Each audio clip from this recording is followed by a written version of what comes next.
Hello, everybody, and good evening, ladies and gentlemen, and others. I'd like to tell you about my success with Parkinson's disease.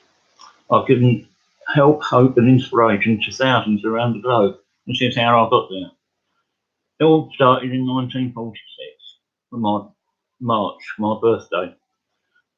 My dad was given the choice: do you want to save your wife or your child? He, of course, chose his wife, which is a decision I would have made.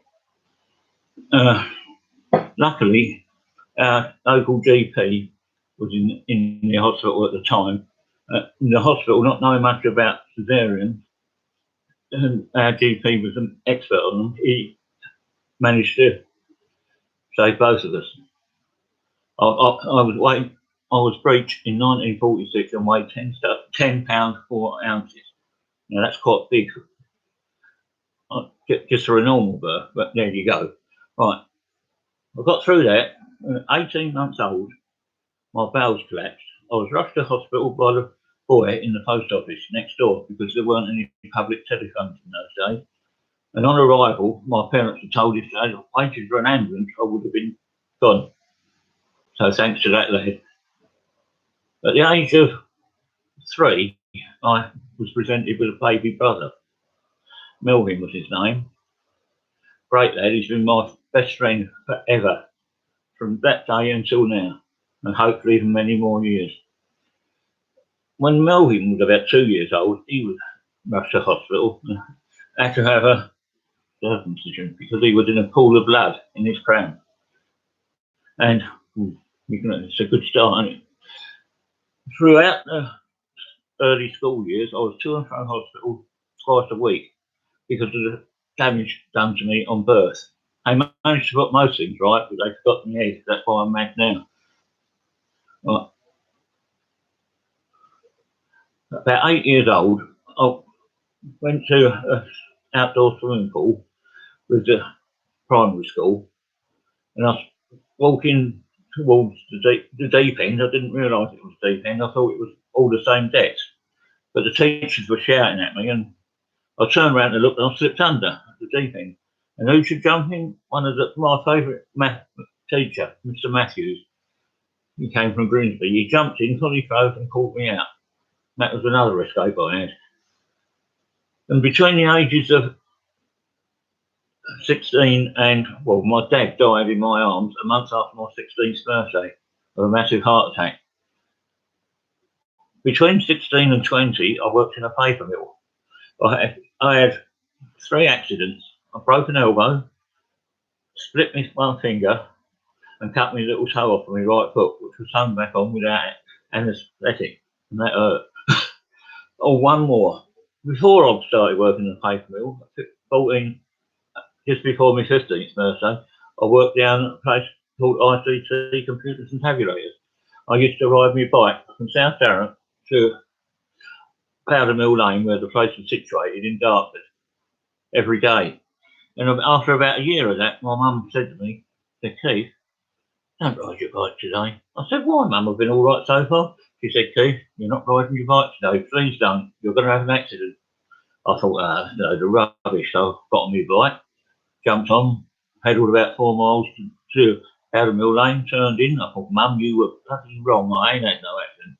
And all of a sudden, the postman walked straight across in front of me without looking. Of course, I was going quite a speed because it was downhill. I hit his back wheel over the top and damaged my left knee, which has played me up quite a bit ever since. But never mind, that's another escape, more or less. Right, between the ages of, well, I told you that bit. When I was 18, I went to a dance, a dance, we call it, with my mates in Dartford. And as we were coming home, we were crossing the road, which was not very busy at the time, in the centre room. All of a sudden, out from round the corner, came a moped with 2 people on it. Of course, it hit me. Not much damage, just a bruise, but the 2 boys slid across the ground. And there was a chap walking past who grabbed me more or less by the throat and said, "I've had something like this happen to me." He said, "I'm calling the police." So I said, "No, you're not." I said, "I'm going home." So I went home with my mates, and all of a sudden, well, the next day there was a knock on the door by the local bobby. He said, "Keith," he said, "do you know anything about an accident in Dartford last night?" I said, "Yes." I said, "I was walking across the road, nothing in sight, and all of a sudden two blokes came speeding around on a moped." I said, "They hit me trailing leg and went all over the place." I said, "Well, why didn't you report it?" He said, "Well, I was young, I was a little bit shy. I just thought, they're all right, I'll go home. I'm sorry about that." He said, "Well, okay, mate." He said, "I know you're no trouble, so I'll get you out of this." So I heard no more about it, thanks to Mr. Diamond, our local copper. He was such a nice guy. Right. Then in my early 20s, I had the worst case of glandular fever ever known in Kent.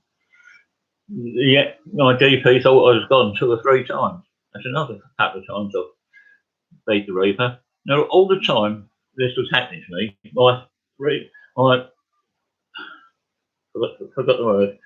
My want to not to be beaten was getting better and better, getting stronger. From my mid 20s to about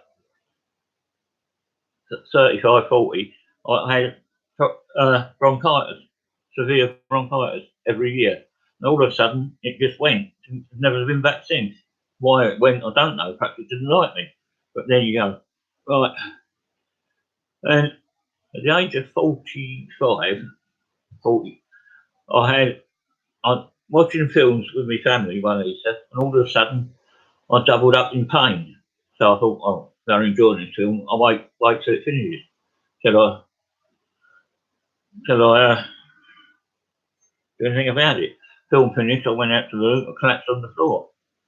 I had been treated for 3 years for chronic indigestion. When I got to hospital, I found that 2 ulcers had burst. Now, if I hadn't got to hospital in time, sepsis would have been right through my system. I would have been gone then. So really, I've had a charmed life. I've got a little bit. When I was in my early 20s, I met this wonderful lady. Her name was Patton, and she's been my wife for 40 sorry, I get a bit emotional thinking what I've put her through. But she stayed strong and been a great inspiration to me through all that time. And also rest of my wonderful family have been the same. Right. Just after we got married, we went to a family party on her side of the family. And this bloke walked up to me. He said, "Do you know Al George?" I said, "Yeah." He was my dad. He said, "Are you Keith?" I said, "Yeah." He said, "You don't know who I am, do you?" I said, "Oh, I'm your wife's uncle. I'm the guy who took you to hospital when you was 18 months old." Strange, I thought. What a coincidence. It must have been fate. So I shook his hand, bought him a couple of drinks, and well, that was it. And more coincidences came along. My wife was one of 15 children, and she had both parents alive. There was just me, my brother, and my mum in my side. On my mum's 50th birthday, my eldest daughter, Melissa, was born. And on my brother's 25th birthday, my second daughter, Claire, was born. Now, how can you get more coincidental than that? You can't really, can you? Right, right. I've got to digress. I'll get back to the other bit. I was diagnosed with Parkinson's disease in 2004. And on retrospect, the consultant said I must have had it for at least 20 years before that. And well, I just laughed. I thought, well, I've got it. And if I've had it all that time, I'll be able to manage it. That's because my resolve was really set in not to be beaten by anything. Thanks to my previous life, I've learned how to handle things. And what I did, I amazed him. I said to him, "Well, I'll never get robbed then, will I? Or mugged." He said, "Why is that then? What are you on about?" I said, "Well, I'll be able to shake them off quite easily, won't I?" So I said, "I've just diagnosed you with one of the worst diseases a man can have, and you're making fun of it." I said, "Well, I shall make fun of it forevermore," and I did. And that is what's got me to help all those people. All the resolve. I set myself a positive mind, positive thinking, a refusal to be beaten, and I got through it with a weird sense of humour and lots of loud music. So, right, since I was diagnosed, I've had several visits to hospital. I've had, well, it won't be in order. I had temporal arteritis, which means if not managed properly, I could have a stroke and or a severe heart attack. And I've had 3 operations or 5 operations on my left arm, 1 for carpal tunnel, 2 on my elbow, another 2 on my hand. And my left hand is now completely useless. Can't pick anything up with it. I've got dropsy. No, so that's what led me to be able to handle Parkinson's and also to give help and inspiration and a good laugh to others. I mean, just look at me, you've got to laugh, haven't you? Ha ha ha. Or even this badge's a laugh. No, it's not. It's bloody serious, that badge. You leave it alone. Right, now, I'll be back in a minute.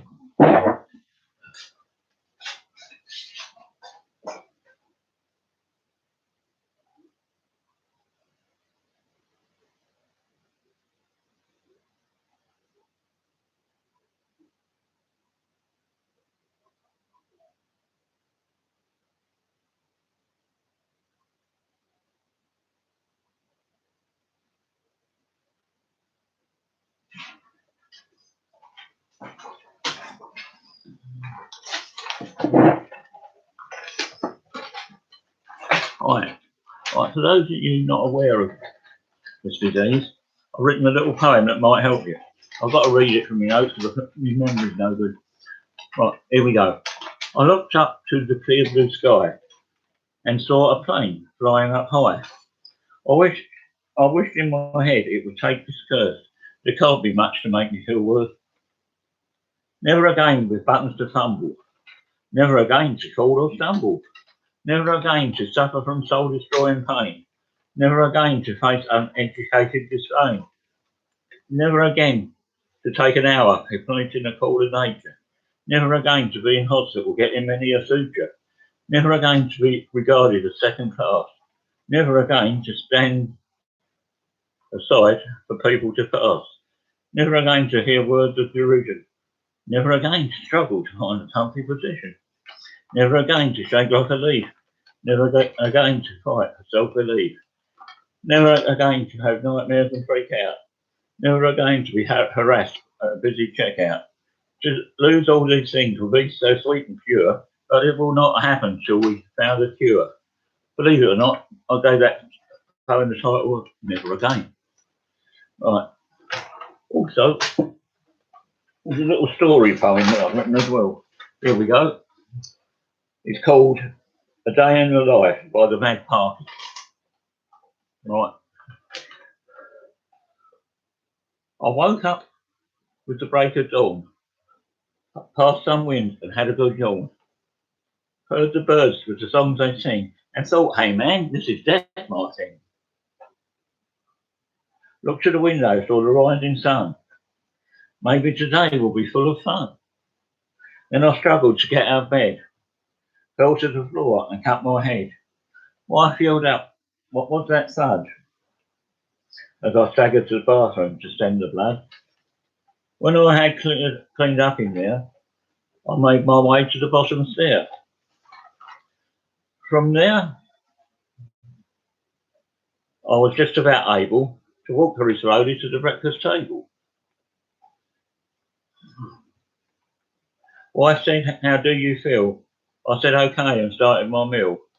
Then we had a little talk. Was decided I took a walk. Finished my toast and scrambled egg, found my stick, got my coat from its head. To the shops I struggled up the road and completely lost my joyful mode. It was not the roundabout that I saw, but Camelot Castle with a big red door. Time to review my medication. Is this the start of hallucinations?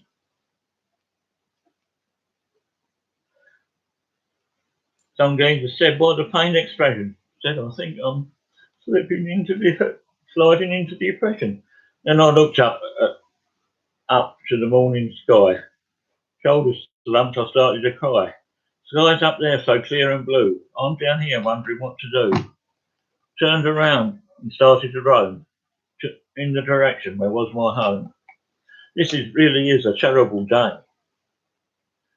Got confused and lost my way.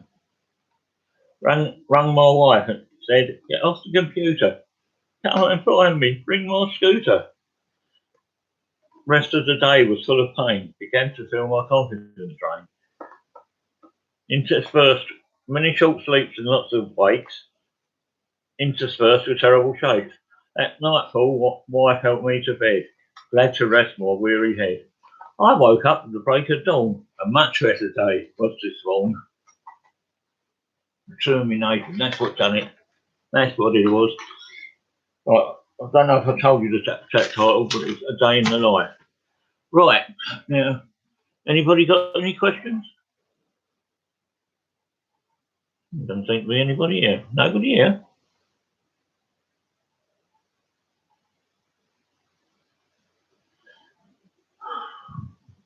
Okay. Right, and that there then. Good night and thank you for listening. Hope I haven't bothered you too much or upset you in any way, but that's the way I am. Thank you.